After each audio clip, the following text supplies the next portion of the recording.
Well, hey, welcome to the Arts Report, here with Steve Fortunato, who is entrepreneur, caterer, venue owner, and a couple other businesses we're going to hear about. But just intrigued by his story, and I think you will be too. But Steve, would love to hear, just give a little intro on the background of even how you got into sort of starting your first business, which I would imagine was your first business, catering, or what? Yeah. Okay. Yeah, very serendipitously, like totally by accident. I started working in restaurants when I was about 14, and one of the things I always say is that I spent most of my time in restaurants trying to get out of restaurants. Right. You know, for me, like most, I wouldn't say most, but a lot of people in restaurants, for me, working in restaurants represented sort of the delay of what I really wanted to do, and so I had these other passions. But because they hadn't taken flight yet, I still had to work in restaurants. Right. And I was at a real sort of transitional point in my life, and someone came to me and said, "Have you ever thought about opening a restaurant?" And I was really insulted by the suggestion. How it felt at the time was sort of like if you paid your rent by cleaning houses, and someone was like, "You're really good at this. Have you ever thought being a professional house cleaner?" You know. And I just said, no, I have never thought about opening a restaurant. But the idea just kind of kept sitting with me. And I realized that I seemed to have had a knack for restaurants. I seemed to have sort of gotten hospitality. And so I started to embrace the idea and kind of had a huge paradigm shift. And this sphere that I had been longing to graduate from actually became something that I was looking to go further into. So that represented sort of the first of the big paradigm shifts. And started doing negotiations with landlords on buildings, and the same sort of sage person that had come to me and said, "Have you ever thought about opening a restaurant?" came and said, "You should start doing some dinner parties because you're a business owner, you're not a chef, no one knows who you are, so do some dinner parties so that you can build a customer base, so that when you open this restaurant, you have customers." So we started doing these dinner parties, and I started asking my friends from the restaurant that I was working at to come and help me and come and cook and help me serve. What restaurant was that? It was Cafe Pinot with the Patina Group. Okay. And called up a winemaker that I knew and begged them to come down and pour wines. And the first thing that I did for this project was I built what I thought would be the restaurant tables. So I took 9 months and I built these large Tuscan tables that could be easily disassembled, reassembled, and stored, which was a very non-business minded way of starting your business. But for me, the table is sort of the center point of hospitality, and I wanted something solid. And so yeah, man, we started doing these dinner parties, and people. This is before pop-ups had sort of taken off as a phenomenon, and people were responding very positively to the juxtaposition of the fine dining product and the non-white tablecloth atmosphere and the non-white tablecloth vibe. You think of what was the first one of those you did, and where was it? The first one I did was April 14th, 2007, and it was with I might remember. It was with Palmina Wines, and it was in some friend's backyard. And Palmina Wines were the people that were there. They came and poured they came and poured the wines, and it was just with people that were in my sort of, I would say, cheering squad. It would be premature to even call them customer base, because I was just basically telling people I'm going to open a restaurant. Yeah. So they were people that were in our corner and sort of cheering me on, and I said, well, I'm going to do this dinner party. I'm trying to gain some excitement for this restaurant. I wanted to open a restaurant very similar to Gramercy Tavern in New York. Okay. I'm really inspired by Danny Meyer and his business model and his expression of hospitality. So I did the dinner, and I would have lost a bunch of money, but one of the guys in my cheering squad left like a huge cash tip on the table, and so we broke even, which was really gracious. And people just said, "This is awesome, I love it." And so we did it again, and we did it again, and we did it again. Different people each time. And what was happening is that as we were doing these dinners, there seemed to be grace on it. There seemed to be momentum on it. And as we were having these negotiations with landlords and property owners, it was like we were hitting a brick wall. And people would come to these dinners and say, hey, would you cater my event? And, coming from fine dining, there's a real stigma about catering. Catering chefs are, and I'm speaking historically, and I'm speaking with broad strokes. So there's total exceptions to the rule, and I think that some of the glass ceilings are beginning to get broken through. But in 2000, like wedding photography, for example. Totally. So, back in 2007, when you're in fine dining and you hear the word catering, the servers are like, oh, catering servers, and the chefs are like, oh, catering chefs. So I would take these catering engagements, but I was very clear to say, but we're not starting a catering company, we're starting this restaurant. And people were like, well, that's cool, you just cater for us. Yeah. And it essentially, Braedon, it led to the second sort of paradigm shift, and really kind of what was convergence for me was that we were hitting brick walls with landlords. We were having landlords that were going to offer no tenant improvement money. Right. And I was going to start a restaurant, $2 million in debt, and it felt like there was no momentum here. There was a ton of momentum with actual customers and like paying clients, and there was our own sort of stigma about the industry. Mm-hmm. And I felt like our judgments of the mediocrity of the industry sort of pointed to an opening in the market to do it better. And so all of those things sort of converged, and I say, the Restaurant Without Walls concept was born, which was basically how can we approach catering really from more of a restaurant sensibility. Mm-hmm. And I think that the way that we started by doing these multi-course, multi-component dinners really informed our approach. Yeah. Does that make sense? Yeah. Can you go back a little bit with, you were saying you were working in restaurants to sort of get through to what you really wanted to do? Yeah. What did I really want to do? What were those things you really wanted to do? I was playing music. I was in a band. I played piano, and I was like the lead singer guy from the piano. And I also was buying homes and flipping homes. And that was before the interest rates had gone super low, and people were buying second and third and fourth investment properties. And so I was doing that, and I was really just kind of professionally searching. I just kind of felt like I was groping for I graduated from college with From where? From Pepperdine. Okay.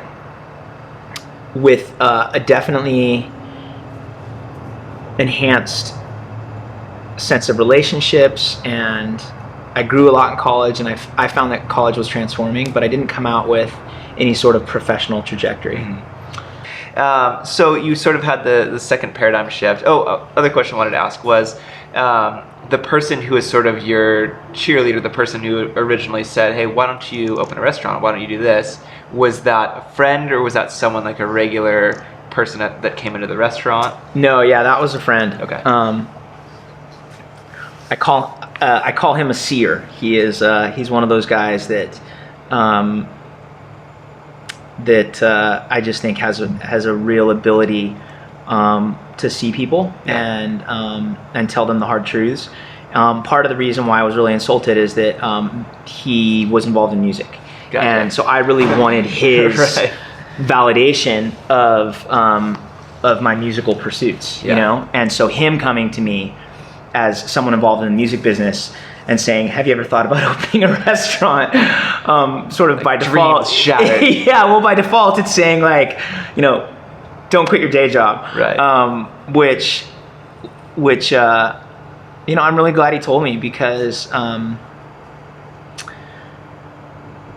one of the really exciting things about this business has been that it feels like nothing's been wasted. I've been able to pull in all of these different elements of my journey and express them with different facets in the business, which has been really cool, from wood shop to public speaking to PR to some background in leadership stuff. And so it's been really cool to see how nothing has been wasted, and everything has has gotten used, you know? So you were throwing the dinner parties, and now you're like, oh wow, this can actually be a decent business model, taking it, looking at restaurants, talking to landlords, and basically they're having a tough time with them and actually open a restaurant. How did it go from sort of that realm to then really pursuing catering, and then where did Room 40 come about? Yeah. In the mix? So, the restaurant that I was working at, I was working for a big restaurateur guy named Joachim Splichal, who's the founder of the Patina Group. And Joachim's attorney got wind of my desire to open a restaurant, and agreed to take a meeting with me, and which I obviously found crazy because I am one of 30,000 employees, right. And I'm not even in management. And at that time, sort of,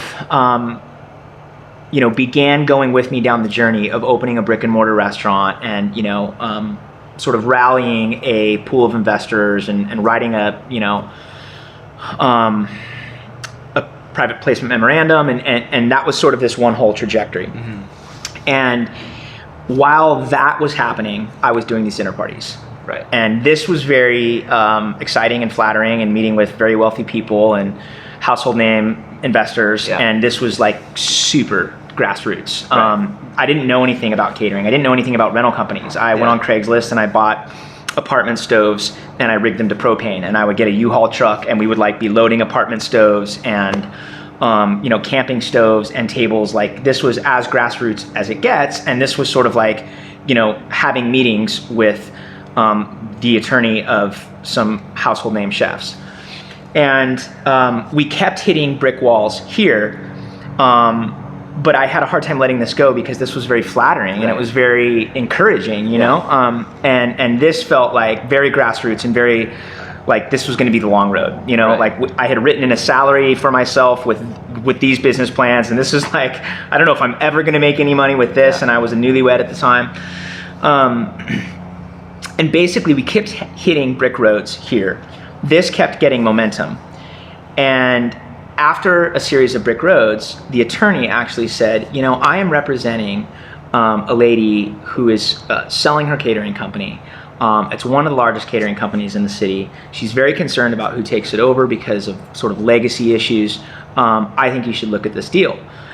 And the path of restaurants had already been so frustrated that right. I thought, well, what do I have to lose? And I looked at the deal, and I started looking at the numbers, and I started thinking about quality of life issues. As a newly married person, I really wanted to have a good marriage, and a lot of restaurateurs have really bad marriages. Mm-hmm. And I just started thinking about catering, and it was the presentation of this deal that sort of like, once again, got me thinking differently than I had been thinking. Right. Do you remember like what in it about the presentation that really triggered you to think? Yeah, the margins, the margins and the quality of life. Right. Looking at what this catering company. Looking at the revenue that this catering company was bringing in, and the fact that there are things like off seasons and downtimes, and when in restaurants it's you're open every day. So I was shocked at the numbers, and continued to go down this path of possibly looking to do this deal. When we have another bottle of whiskey, I'll tell you another story about how ultimately the attorney presented me to Joachim as someone that Joachim should back in the purchase of this company, which is a crazy story. Yeah. Meeting the founder of this company that I worked with and saying, I work for you as a server, but I'm the guy that your attorney thinks you should back, that was a funny meeting. It's a huge compliment. Yeah. Did he back you? No, I ultimately said, I am not going to shape the culture of a company that's existed for 25 years. Okay. And I kind of like, it's sort of like pursuing the purchase of an aircraft carrier while building this life raft, right. And going, I don't know why, but I'm going to throw my lot in with this life raft and see what can be built, you know? And And it felt like when I did that, it felt like momentum kicked in. You know, people are always really surprised to find out that Room 40 is essentially 7 years old. But part of that is that the first 2.5 years of Room 40 was R&D for a restaurant. You know what I mean? And me resisting the business model of catering. Yeah. And so it really wasn't until 5 years ago I was like, we're a catering company. We're all in. This is what we're looking to do. And did you have, from the sounds of it, you were just sort of like grabbing people that like you knew through restaurants to help Totally. out. At what point in this did you sort of have a team? Yeah. My first hire was a chef, and that was the first person that like I hired that was like, okay, I'm going to commit to like a paycheck. Right. He had come from the restaurant Kraft, which I don't know if you're familiar with Tom Colicchio, but okay. Yeah. He'd come from Kraft, and that was my first hire, and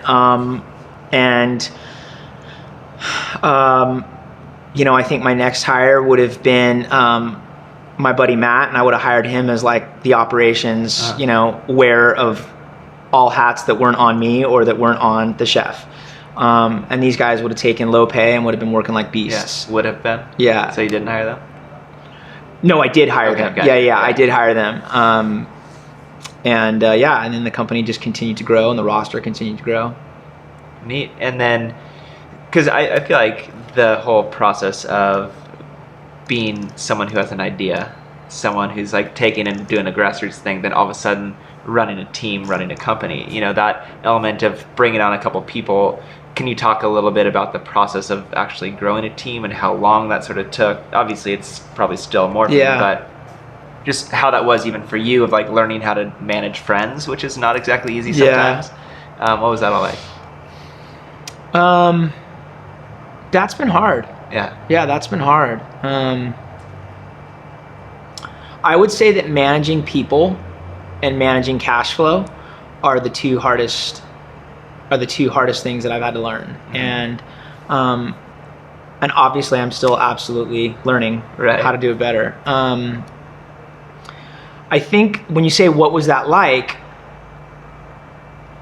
the easiest thing for me to say would just be that it was just failing a lot, you know, and doing things wrong, and whether it was communicating poorly or letting my emotions and consequently the emotions of my home rise and fall with human resource issues, mm-hmm. and obsessing on them and letting myself spin out as opposed to sort of taking you know, the global perspective. I mean, I had you know, I think the thing was that I had no investors, and I had no seed money to start this life raft. It was a life raft, and so learning how to build a team and learning how to understand what motivates people, that's been a learning curve for me. And I would say when you say what's it been like, I think it has been a journey of doing it wrong and falling short, and thankfully having some people around me that can tell me hard truths, that can encourage me when I'm discouraged, that can give me a billion second chances that I didn't deserve, and an employee pool. I would rather use the word like a team pool of people that actually get what we're trying to do, and who are all in. I get super emotional whenever I talk about our chef, because Libri's been with me now for 4 years, and he'd never been an executive chef before, and you know, I had never been an employer before, and the stuff that he and I have been through together, you know, it's pretty profound. Yeah. It's pretty gnarly. You know, our first kitchen was 200 square feet. It had one stove, one oven, one 2-door refrigerator. Ultimately, then we remodeled and added a second refrigerator, you know, but we cooked for President Clinton out of that kitchen, you know? Crazy. And so that amount of pressure with that absence of resources, there's very few people that can that can sign up for that. Yeah. Do you know what you know what I'm saying? It's sort of like telling someone, sail to China but use a canoe. Right. And so one of the things I've had to do as it relates to building a team is I've had to shift the matrix with which I hire people. One of the things that was told to me is like, you use blood, sweat, and tears as currency, but your company is now bigger, and you need to now find people that, even though they haven't been there since the beginning, they're still good people. Right. And I think that's one of the hardest things about building a team and building a company is changing your mindset as the seasons change. I started as a sole proprietor, and I think we did just barely double-digit revenue our first year, and now we have 3 businesses and a team of a lot of people. And if I'm still thinking like a sole proprietor, I'm not doing my team what they need me to do. Yeah, or yourself as service. Or myself. Yeah. I got it. No, I've got so many questions outside of that. First would be in the realm of, I'm a married man as well, running my own business. Yeah. Is businesses. Yeah. So that element of when you were a newlywed and just sort of casting your net towards the life raft, how's your wife, and like was she supportive? Was she scared? I'm sure you both were scared. Yeah, totally. But like, how did that play out? Well, I've got a rad wife, and I think that I think when I'm talking to entrepreneurs and they're talking to me about their ideas, I'm looking at their wife and I'm seeing, is she behind this? Because the journey of entrepreneurialism is such a battle that when you go home, that needs to be an environment of peace, and fighting that battle out in the field and then coming home and fighting the battle at home, it'll just destroy you. So my wife and I got married, and I was a server, and she was like in her corporate groove. She was making twice as much money as I was, and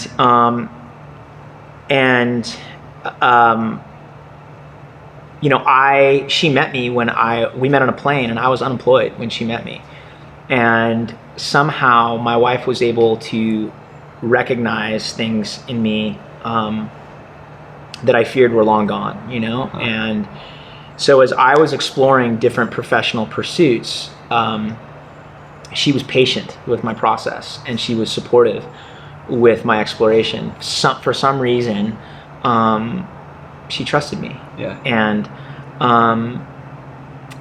And so I was sort of exploring things, and then we fell pregnant. And she had been working at this company for like 3 months. Yeah. And she called them and she was like, "Here's the deal. This was not planned. Is there any way that you'll work with me on some sort of like part-time, thing?" And they just said, we love you and you're awesome, but I'm sorry, no, it's full-time or no time. And that was really the time where Room 40 could no longer be an exploration process. Right. It could no longer be a beta test. There's nothing like seeing your child to spark that flame of urgency, So at that point, that was the first time I saw fear in my wife. That was the first time I thought she is nervous that she's going to have to go back to work, and we're going to have to turn our daughter over to childcare. And I think that she was concerned with not being able to choose that, but having that be chosen for her. And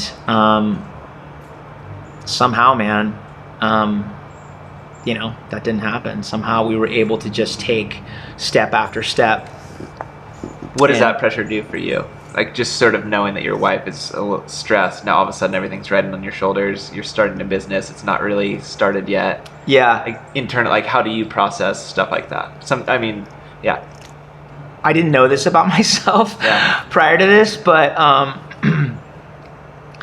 I think that how that manifested itself was just a just a pretty uncanny level of tenacity, you know.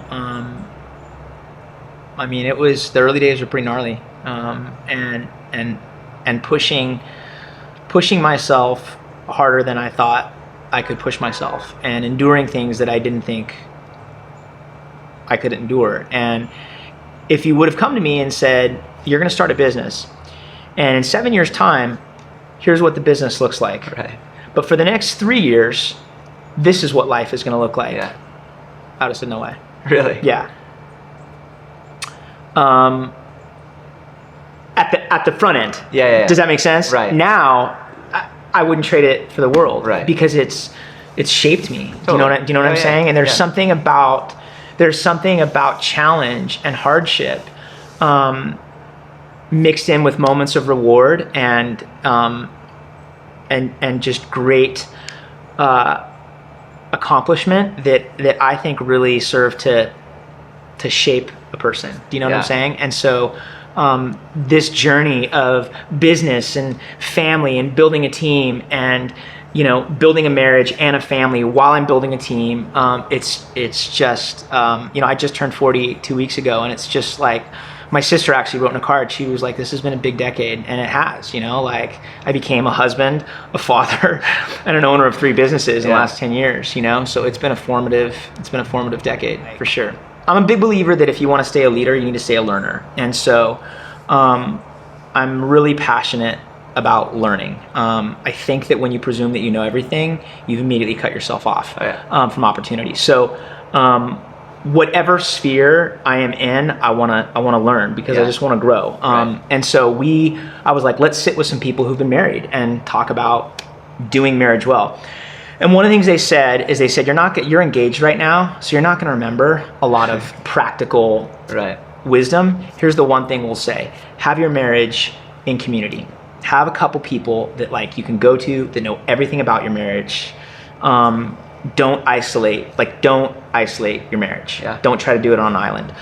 And I look back and I think that having our marriage in community is one of the elements that would have been a saving grace for getting us through the season of building a business. Because as you know, it's no joke. Yeah. You know?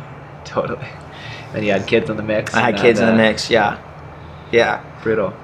So, in the early stages with your chef and maybe the early team members, when you didn't have investors, so you didn't have salaries, were you offering equity and sort of casting the vision for what this is going to be? You know, for someone in a question before, you said you hired on your chef. I was like, okay, you're a restaurant, worked as a server, as a bartender, all of a sudden you're starting a catering company. Where's the cooking come in? You know, obviously you were bringing in people to cook, since unless you had some sort of epiphany of being an amazing chef in the middle of that. No. Initially it was all itinerant, and so it was gig based. You know what I mean? So we're going to do this event, and the chef and the servers and the cooks, and they were all line items out of that event revenue. And the hope was that event would the income from that event would cover its costs. I think offering equity. I think that the mindset of offering equity to me would have been presumptuous, because it was sort of like saying, I'm going to give you 50% of this life vest. Right. How's that sound? Do you know what I'm saying? Yeah. And so I was leveraging vision. You know, I was coming up with salaries that were lower than I wanted to pay, but I was also trying to find a group of people that were very, very talented, but that had not yet sort of emerged on the scene and commanded a certain level of income. And so that, you know, in terms of building a team without a bunch of seed equity, that's really, it placed a pressure on me to be very resourceful in my recruiting and to be able to find as yet undiscovered talent, you know? And that's dicey, man, you know, because you find some people that present themselves as yet undiscovered and they're not talented at all. Then you find some people that totally are talented and have all of these other people recognizing that and can immediately parachute in and hand them a much bigger paycheck. And then you have the type of people that are yet not discovered, are talented, and believe in the vision of what it is that you're trying to build and go on this journey with you. And when you find those people, you don't let them go. Sounds like that's what you Yeah. Great. So then taking it from companies now starting to do well, you've gone headstrong, bringing it to, when did you start getting into weddings? When did that sort of happen? Or what were some of the best, most important moves that you made as the company was growing to sort of bring it to sort of where it is now?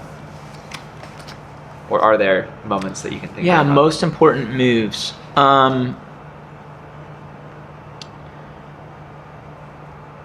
I now think that I'm now in a place where I'm a little more quick to say what we do and what we don't do.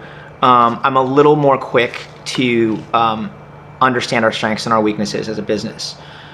But I think that in the early days of shaping your business, I don't know. I don't think I'm smart enough to speak to business in general. I'm not a my journey is my journey. So Let's talk about your journey. So my journey is that I was like, yep, we can do that. Yep, we can do totally. that. You know what I mean? And like 1,500 people, yeah, we got that, no problem. You know what I mean? Yeah. And I think one of the things that does is it stretches your capacity into showing you, okay, you know, here's actually what you can do. Totally. And so there were some opportunities that we had that were so far beyond anything we had ever done, and someone else might have looked, a wiser, more mature person would have said, I don't think we're the right fit. And I was like, we can do it. You know what I mean? And I think that, I think what that did was that it began to open my eyes that a lot of business owners are essentially just believers in themselves and in their people, and have their belief is a combination of gut, instinct, a little bit of hubris, and a track record of having pulled it off. Do you know what I'm saying? Totally, yeah. And so that was probably one of the biggest elements in our journey, is saying yes. And then I think that weddings are just a total phenomenon of their own, as you know. My first wedding was mine, and that was before Room 40 existed. So I catered my own wedding, and I was working at Cafe Pinot. And I told Nicole, I just said, I want to cater our wedding, and she just said, okay, but I don't know. I don't want to know any details. And so that was our first wedding. And then when I started Room 40, I just, I think I did like 2 weddings, and they went really well. And I think that something, even in our life raft days when we were really small, something that I have always brought with us is intentionality and passion. And I think that when you have intentionality and you have passion, I think that care translates to a level of quality. Do you know what I'm saying? And if you look at our quality now and our quality 7 years ago, we look at our plates and we're like, oh my gosh, we serve that, Right. But I can tell you that 7 years ago, the passion and the intentionality that went into that plate was just as fierce as what goes into today's plates. Yeah. You know what I mean? Probably almost more fierce. Yes, absolutely. Yeah. Good point. Yeah. What you're saying, through a lot of the saying yes, I think most businesses, to a degree, is like, you're a yes man. It's like, yeah, I can do that, I can do that. And all of a sudden you get to the point of, Ryan and I were talking about on the drive up here, and basically it's like you get to this point of like taking on more work actually isn't a benefit, at a certain point. It's like you get maxed out, and then everything else is just eating into your passion, it's eating into your capabilities, eating into your back end, it's eating into like everybody, where it's wearing down, where almost you're less efficient doing more so it's like, as you grow as a company, you probably figure out, okay, this is sort of what we can manage and do without having to hire like a whole new staff of people. Yeah, that's right. But you said in that process you sort of discovered what it is that you do, or what it is that you don't do. Mm-hmm. Can you how would you describe to someone now, like, what is it that you do, or how would you like? Yeah, I think that I realized that that our passion for hospitality and our passion for great service and our passion for phenomenal food shapes our approach. Yeah. And I've realized with events that not everybody cares about food. Like, some people just really don't care about food. They don't care about service. No one would ever say, I don't care about food or I don't care about service, but you vote with your priorities, right? You vote with the amount of resources, or you just have a way of demonstrating what it is that you care about. And so I think that what we don't do is that, you know, we don't try to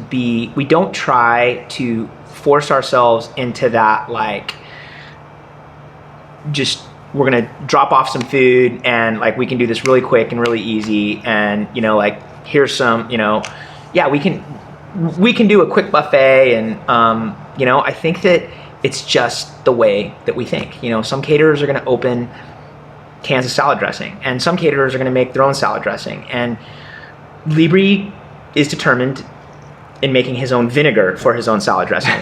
and, you know, asking him to open a can of salad dressing and pour that over greens that he just, you know, ripped open from a plastic bag would be like asking him to walk off a cliff. It's just not, it just would never enter his mind, you know? And so I think that some people think that then we're super fancy, and we're not. You know, I think that, you know, I've been surfing my entire life, and personally, I'm, you know, like, I don't wear suits, you know what I mean? But I just take food and service very seriously. Yeah. And so I don't think that passion and intentionality necessarily mean cold, austere, not fun, not warm. I don't make, you know, some people unfortunately make that leap. We don't make that leap. Yeah. So that's what I think we do, is that I think that we work really well with clients where the hospitality component of their event is something they're taking really seriously. Love it. Yeah. Yeah? Totally. Okay. So then, speaking of taking leaps, company's going well. What spurred you to then start a venue where we're sitting right now? Yeah. Well, as you know, as a photographer, you know, we as vendors are always looking to cultivate strong relationships with venues, and you know, I had some, you know, I was flipping these homes, and so I had some appreciation as a dude for aesthetic, and I just was looking at these venues, and I was looking at the business model of the venue. I was looking at the layout of the venue. I was looking at the revenue stream of the venue, and I just felt like, I feel like LA has an opening in the market for another venue. Product-wise, culture-wise, you know, the way that a venue makes its vendors feel, you know, the way that a venue makes its clients feel, the way that a venue feels when you're having an event, the way that a venue looks. I just felt like across the board, there was an opening, and I just started going down the road of, I want to open a venue, which sounds very simplistic. It was very challenging and very hard, and doors opened that I could have never opened for myself. But that was the impetus, was just being a vendor and cultivating relationships with venues and working in venues and seeing even just layout challenges of certain venues. You know what I mean? Whether it was acoustically or design wise or whatever, I just felt like, I think LA could, you know, I don't think the venue market is saturated in Los Angeles, you know? So that was the impetus. Yeah. Can you talk about the process of even finding the place to actually getting it off the ground? And ultimately, it helps having good relationships and being already in this wedding industry. But can you sort of describe how that was? And because I feel like this venue happened quick, right? Well, I'm glad you feel that way. I mean, I'm sure there's a lot of back end, you know, up until when it hit, but right, you're pretty much booked out solid, yeah? Yeah. And how long have you had it open? Our opening party was November 21st of last year. So it's been open to 13 months. So that's a pretty great ramp. That is a good ramp. So can you talk about maybe factors that helped that happen in terms of just like the success of the venue? Yeah, totally. Back to the whole stay a learner, you'll stay a leader thing. Way before the venue thing was even on my radar, I had called up a caterer who's been catering for like 25 years. And our business models are very different. Our client base is very different. Our product is very different, but he's still in my business and he's been doing it for years and he's been doing it in LA. If you've been doing it that long, you're doing it well. You know a thing or two. Yeah. And so I just called him up and I just said, hey man, everyone that talks about you just says like, you're a wonderful human being. My name is Steve. I have this boutique catering company and I don't have any like coaches or like, I just would love like to take you to lunch. And he was bowled over, man. He was just like, in 20 years, no one's ever made this phone call. Absolutely. And we started a friendship. And in terms of what has made this venue a success, that would be the first thing I would say is that, you know, Richard provided resources and investment to open this venue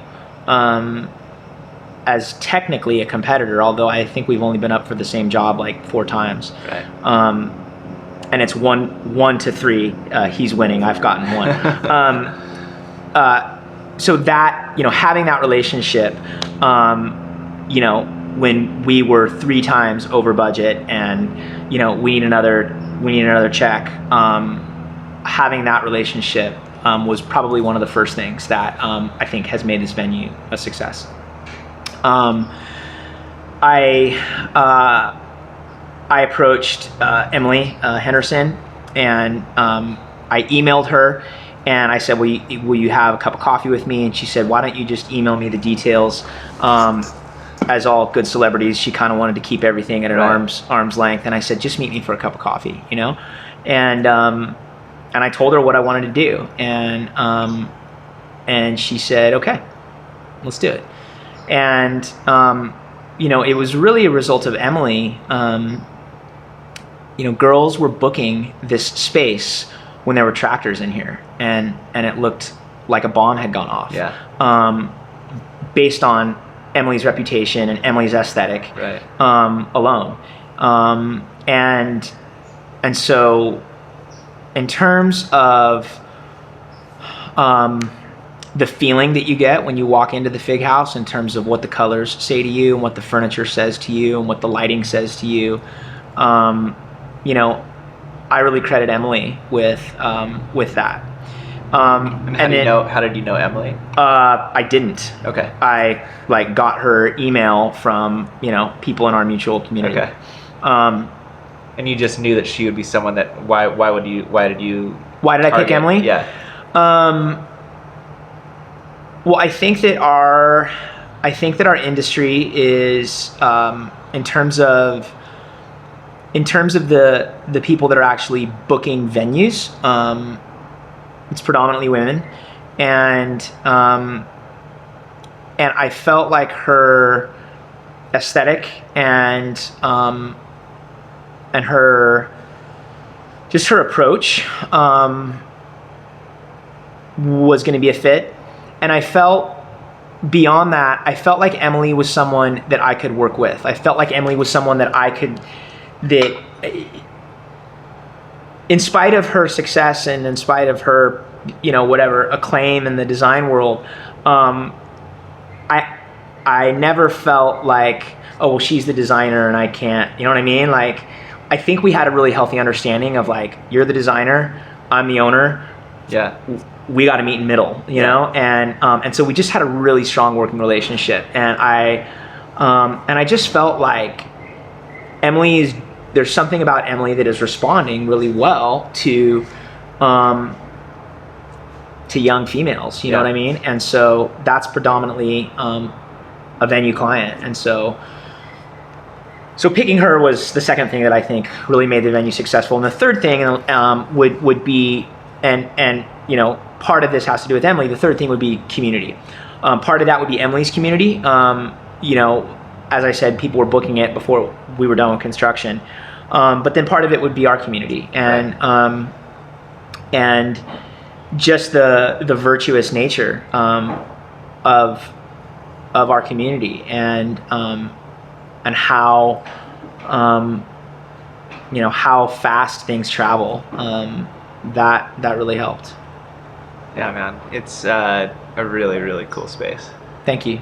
Yeah. Thank you. What do you feel like is the biggest things that you've had challenges with owning the venue, or maybe some of the biggest things that you've learned that's like, because it's a different animal than catering? Sure.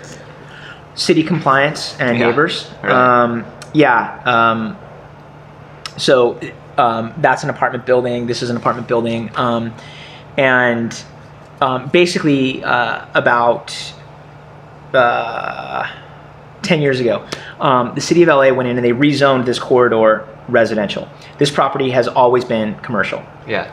And so the building was in a family trust, and when the bank, when I made an offer on the property, the sellers said yes. We opened escrow. The bank called us and said, hey, this building is zoned residential. You can't get a commercial loan on a building that's zoned residential. You're going to have to obtain a zone variance, which I knew nothing about. Called the sellers. I said, you're going to need to obtain a zone variance. Well, that is a speculative process that involves public hearing, thousands of dollars. They said, no, you go do it. I said, I can't obtain a variance on a property that is not mine. You have to do it. That took 9 months and $25,000. Wow. Got the zone variance, which basically entitled this to stay a retail space and that to stay a restaurant. A lot of venue owners, what they're doing is they're just sort of having their events under the radar and hoping that, the police or fire inspectors don't show up and say you don't have the right to have this venue. I'm not about to leverage that amount of risk on someone's wedding day. Right. So every time we have done an event here, I have to pull a temporary change of use permit, which I'm temporarily changing the use of this from a retail to a banquet hall. And building and safety has a certain number of times that they will grant you that change. And so essentially I had a business model and a whole lot of money that might get shut down because of zoning issues and compliance issues. And so I had to go for obtaining a second variance, which was changing the use of this space from retail to banquet hall. And dude, it was a political campaign. Yeah. Yeah. So this was after you bought the building? This was after I bought the building. Neighborhood council meetings and, people screaming at us that we're gonna, it was full on. It was full on. So learning how to navigate issues of compliance. As an entrepreneur, I've always been ask for forgiveness instead of permission. I still skew that way, but there's certain things now that I think you can save yourself headache by asking for permission first and knowing which ones. Especially if you're basing your whole business model off of it. Right? Yeah. It's only so long you can ask for forgiveness. Yeah, totally. So that has been the biggest challenge is, we applied for our liquor license for this property, and that really brings people out of the woodwork going, are you opening a bar? And you're across from a school.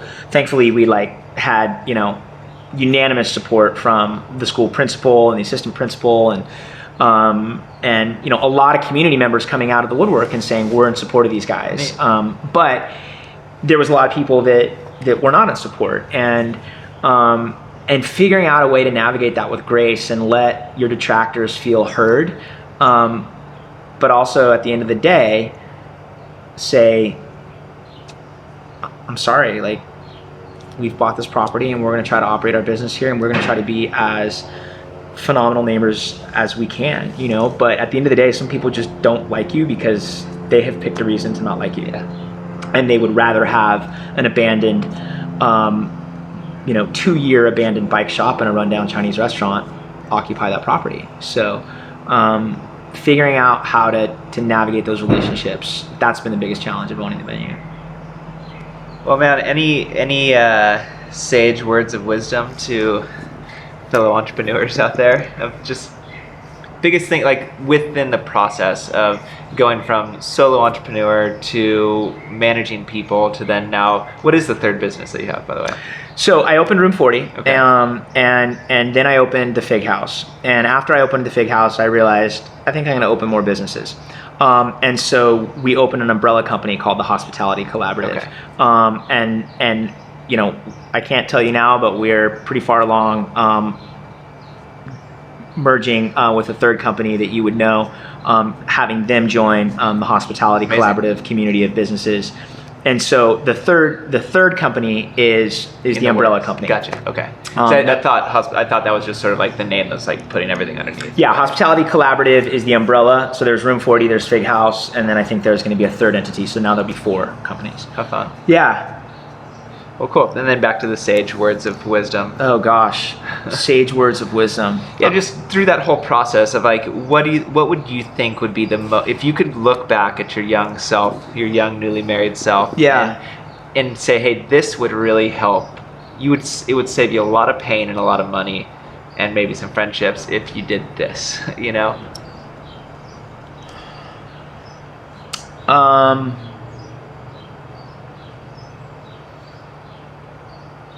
I think cultivating a coachable mindset. I think trying to cultivate an approach that's not easily offended. You know, I'm an intense person, and I've normalized a little bit because I've burned bridges. You know, when someone comes at your business and you're struggling to keep the lights on, and they're telling you lower my budget, and you know, while they're driving in their Maserati, you know what I mean? You want to be like, listen, you know, and that just, so what? You're the customer. Right. Do you know what I'm saying? And you getting offended doesn't do anything. It's business. It's business. If you're married, the strength of your marriage will absolutely affect the success of your business, because I think it's a joke to think that we're compartmentalized and that we can be like, oh, well, that's my personal life and that's business, and like who you are is who you are. You know what I mean? And if your soul is in turmoil, then you're gonna bring that torture to your business. And so I think taking your marriage seriously. I think recognizing that business is a human enterprise, and it's pretty amazing what people will do alongside you when they know they're cared for, and what they'll go through with you when they know they're being dealt with honestly and empathetically. It's pretty crazy, you know? So I feel way too early on in the process, and feel like there's so much more that I want to learn to feel very comfortable in giving sage advice. Because those are what you just said. Yeah. That's huge. Okay. That's great stuff. So if people want to look up all of your projects, it would be they could go to hospitalitycollaborative.com. If they want to look up the catering company, they could go to room40.com, and 40 is spelled, it's not the number. And if they want to go to the Fig House, they could go to fighousela.com. Amazing. Well, hey, thanks so much for your time. Thanks, man. Thank you. Appreciate Love it. hearing your story, and Thank you. I think listeners are going to love hearing it as well. So. Cool. Thanks, All right. man.